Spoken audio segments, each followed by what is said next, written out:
Hello student, अपनी JEE 2026 की series में एक ही अच्छा क्वेश्चन लेके आया हूं क्वाड्रेटिक इक्वेशन पे। क्वेश्चन को देखिए, खुद से सॉल्व करने की कोशिश करिए।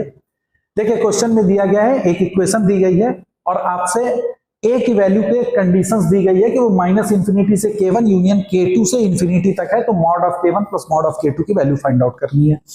तो देखिए आपको क्या दिया गया है, इक्वेशन दी गई है sin square x plus a cos x plus a square is equal to 1 plus cos x. मैं कॉस एक्स को एक पास लेके आ रहा हूं, तो this comes out to sin square x को बच्चों मैंने लिख दिया 1 minus cos square x plus a cos x plus a square is greater than और equal to 1 plus cos x. इसमें से हमने रीअरेंज किया पूरी इक्वेशन को, तो ये इक्वेशन देखिए कॉस में एक क्वाड्रेटिक बन गई है, that is cos square x plus minus a minus 1 cos x minus a square is less than or equal to 0 for all x belongs to real number। अगर मैं cos x को t मान लूं तो t की value बच्चों कहां से कहां तक लाई करेगी, -1 to +1, और ये इक्वेशन जो कन्वर्ट हो जाएगी ये हो जाएगी t square minus a minus 1t minus a square that should be less than और equal to 0 for all value of t belongs to -1 to 1। मतलब क्या है कि ये क्वाड्रेटिक इक्वेशन की वैल्यू हमेशा निगेटिव होगी जब t की वैल्यू -1 से +1 के बीच में लाई करेगा। तो अब जरा आप देखिए, इसका मैंने ग्राफ अगर बनाऊं तो graph will be something like that, -1 और 1 पे इसकी वैल्यू हमेशा निगेटिव मिलेगी।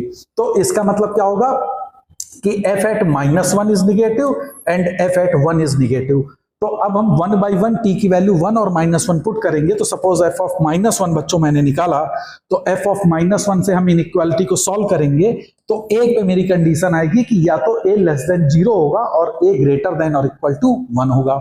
सिमिलरली अगर मैं निकालूंगा कि f of 1 should be less than और इक्वल टू 1 0, तो देखिए इस इक्वेशन में t की वैल्यू आप 1 पुट करोगे तो a पे एक कंडीशन आएगी, इस कंडीशन को आप जब सॉल्व करेंगे तो आपको निकल के आएगा कि a should be less than और इक्वल टू -2 और a should be greater than और इक्वल टू 1। अगर हम इन दोनों कंडीशन को कंबाइंड करते हैं तो हमारा a की वैल्यू आएगी बच्चों -इंफिनिटी से -2 यूनियन 1 से इंफिनिटी, और आपको दिया गया था कि this should lies between -infinity to K1 union K2 to infinity. So K1 की वैल्यू होगी -2 और K2 की वैल्यू आ जाएगी बच्चों 1, और दोनों के मॉड का अगर आप सम करेंगे तो that comes out to be 3। तो ये एक अच्छा क्वेश्चन था कि किस तरह से कॉस को हम लोग t में कन्वर्ट करेंगे और फिर t पे एक क्वाड्रेटिक इक्वेशन बना के सॉल्व करेंगे। तो इसी तरह से मेरे वीडियोस को देखते रहिए। Thank you.